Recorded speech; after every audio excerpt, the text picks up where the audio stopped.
Bonsoir, bienvenue. Bienvenue, bonsoir à tous. Alors, guidance de l'instant. Les guidances de l'instant qu'on vous propose, elles tombent vraiment à point nommé. C'est-à-dire qu'on les nomme comme ça parce que vous les recevez au moment où vous le regarderez, en fait. Donc, on vous en a déjà fait une, je crois, le mois dernier, Oui. de mémoire. Et les guides me disent que ces guidances vous apportent à chaque fois une information, une ouverture, une compréhension, une acceptation. Donc elles tombent vraiment au moment où vous avez besoin de la voir, quand vous la trouvez, en fait, quand vous tombez dessus. Allez, on y va. C'est parti. C'est parti. 3 cartes. 3 cartes. Allez.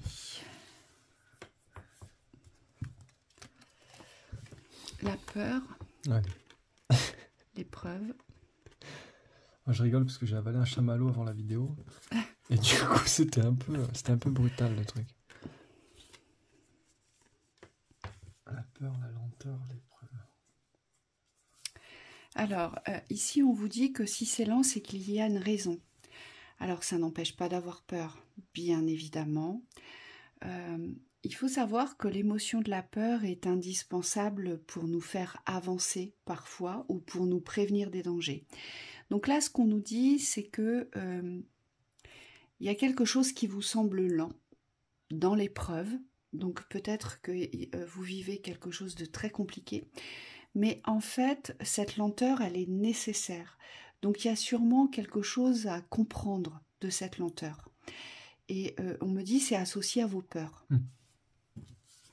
Ici. Moi, ce qu'on me dit, c'est qu'il faut qu'il y ait plus de relâchement sur le chemin. C'est comme s'il y avait quelque chose au niveau de...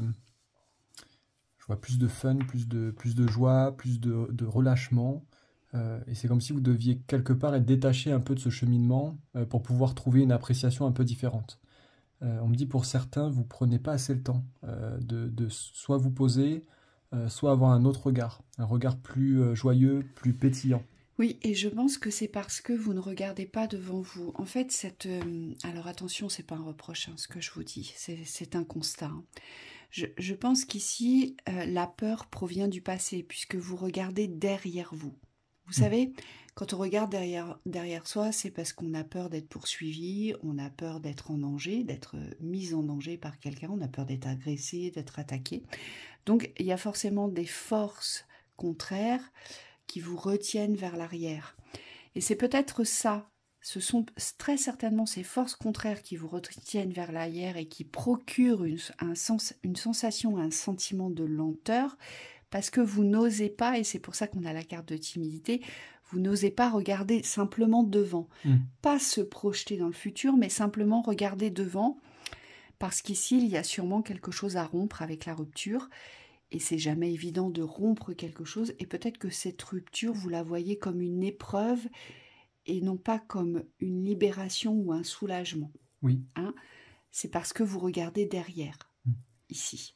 On nous parle de rupture extérieure, on nous parle aussi de rupture avec un état d'être, état d'esprit. On me dit peut-être avec un émotionnel envahissant aussi. Ou peut-être avec un engagement pris sur une situation très précise. Donc ça peut être avec un tiers, ça peut être dans le domaine professionnel, ça peut être avec de la famille, ici. Aussi. Donc il y a quelque chose qui vous retient ici. Et donc c'est ça, ce sentiment de lenteur. C'est le fait d'être tiré vers l'arrière, d'être freiné. D'accord ? Alors qu'en fait, cette rupture, soit dans le contrat, soit dans l'engagement, eh bien en fait, c'est pas une épreuve. C'est pas quelque chose, on me dit, d'insurmontable, c'est simplement quelque chose à acter aujourd'hui et à affirmer, peut-être aussi pour vous. Oui, hein. Oui, on me dit prenez du recul par rapport à la situation. C'est comme s'il fallait avoir un autre regard sur cette situation pour pouvoir prendre, c'est même pas une décision, mais c'est le temps ici de voir ce que vous voulez. Le temps d'apprécier aussi peut-être des nouvelles idées. Quelque chose qui viendrait... on me dit dépasser l'entendement, dépasser le rationnel et ouvrir une nouvelle porte. Moi, on me dit que vous avez peur de lancer l'accélération, de lancer la rapidité parce que vous allez être obligé par cet état de détachement. Et c'est ça qui vous fait peur aujourd'hui, parce que cet état de détachement, il va vous procurer un déracinement. Et donc, c'est pour ça que vous n'osez pas accélérer, que vous restez plutôt dans ce pas lent, si je puis dire. Et c'est pour ça que vous regardez derrière. Donc là, après, ça va être à vous dans l'appréciation, à voir ce que vous ferez ou ce que vous ne ferez pas. Allez, on y va. Ça, c'est bien. Le passé, le cadeau et l'hiver. Bon, le cadeau, les biens. Les biens, la réalité. Il y a quelque chose qui a été figé. Vous avez peut-être fermé quelque chose. Oui.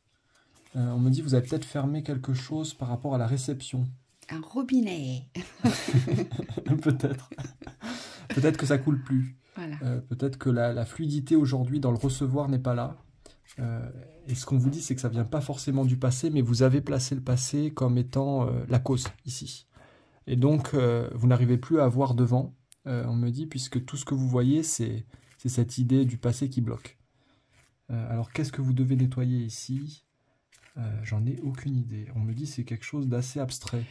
Moi, ce que je vois, ce que vous devez nettoyer, c'est peut-être la rudesse de la réalité.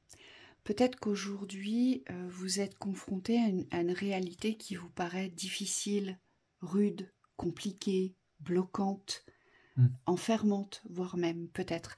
Et je pense que c'est ça, vous avez associé la réalité de l'instant au passé. Et on vous dit, il y a sûrement un nettoyage à faire là-dessus.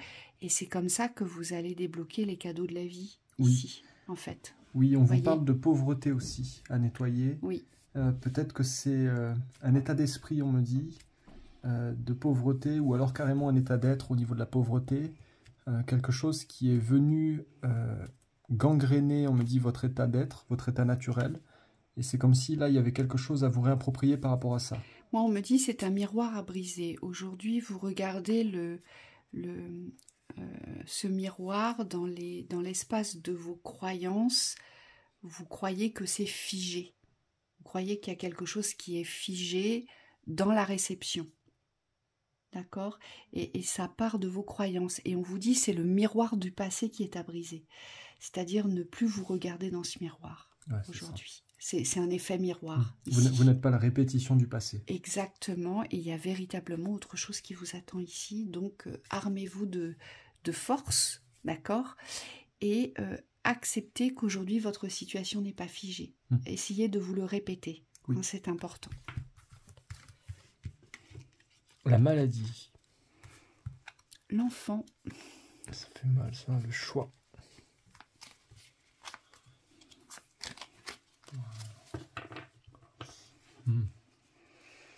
Le choix sur la maladie. Ici, vous avez le choix, on vous dit. Qu'est-ce que vous décidez ? Est-ce que vous restez dans un mal-être ou est-ce que vous le dépassez aujourd'hui ? On parle des rêves de l'enfant, de l'enfermement aussi de l'enfant. C'est comme si cette période de la vie, peut-être par rapport à ce que vous avez vécu, un moment de beaucoup de pensées mélancoliques, une traversée, une période de l'enfance qui est là. Aujourd'hui, ce que vous avez vécu, c'est pas voué à être répété, mais c'est comme s'il fallait accepter que la vie pouvait être autrement, pouvait être autre chose. Alors, moi, j'ai une autre lecture ici. Moi, j'ai des personnes décédées ici. Ce que je vois, c'est que vous avez traversé une union, vous avez certainement perdu un être cher, ici. Et en fait, votre enfant intérieur a besoin de s'exprimer maintenant. Mais c'est comme s'il y avait une partie de vous-même qui vous avait aspiré vers la mort. Une partie de cet être cher, une partie de vous-même est partie avec cet être cher. Et la vie vous ramène dans la joie, on vous ramène dans l'union de l'amour et on vous dit c'est à vous de choisir ici. Alors soit c'est avec une ancienne relation, ça peut être Michael me dit que ça peut être aussi le cas, ou soit c'est parce que vous avez accompagné peut-être un être cher dans la maladie jusqu'à la mort, d'accord ? Moi, ce que je vois, c'est que pour certaines personnes, vous leur avez dédié une fidélité à vie dans l'amour. C'est comme si vous aviez exprimé le vœu d'être fidèle à vie dans cet amour. Donc de ne plus pouvoir ressentir l'amour dans l'espace du vivant. Et on voit bien que l'enfant intérieur, vous avez besoin de vous unir avec votre enfant intérieur, de laisser la joie exploser en vous. Vous avez besoin de rire, vous avez besoin de sortir, vous avez besoin de vous amuser. Et on vous dit c'est un choix aujourd'hui. Pour certains. Moi, ce qu'on me montre, c'est vraiment qu'il y a, c'est une autre lecture aussi, il y a quelque chose dans l'état d'esprit, au niveau des pensées, qui vous fait vous comporter comme étant malade.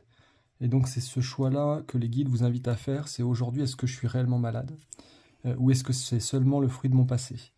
On vous dit, il y a vraiment une différence entre être malade et avoir été malade. Et là, il y a pour certains une union avec vous-même à retrouver pour vous dégager de cette énergie de la maladie. Ou quelqu'un vous rend malade. Oui, ça peut être aussi. Ça peut être aussi ça, on me dit pour certains, c'est quelqu'un qui vous rend malade. Oui. Mais physiquement. Et cette personne vous rend malade parce qu'il n'y a pas de joie. Il n'y a plus de joie. Il n'y a plus de joie, il n'y a plus d'union, il n'y a plus d'amour. Au moment où il n'y a plus de désir aussi. Voilà. Et c'est pour ça qu'on vous parle du choix ici pour certains d'entre vous. Donc vraiment, recevez ce qui vous parle ici. Oui. Les guidances de l'instant sont faites pour ça. Il faut simplement recevoir le bon message, le message qui vous concerne. Cette thématique, elle était très vaste. Allez.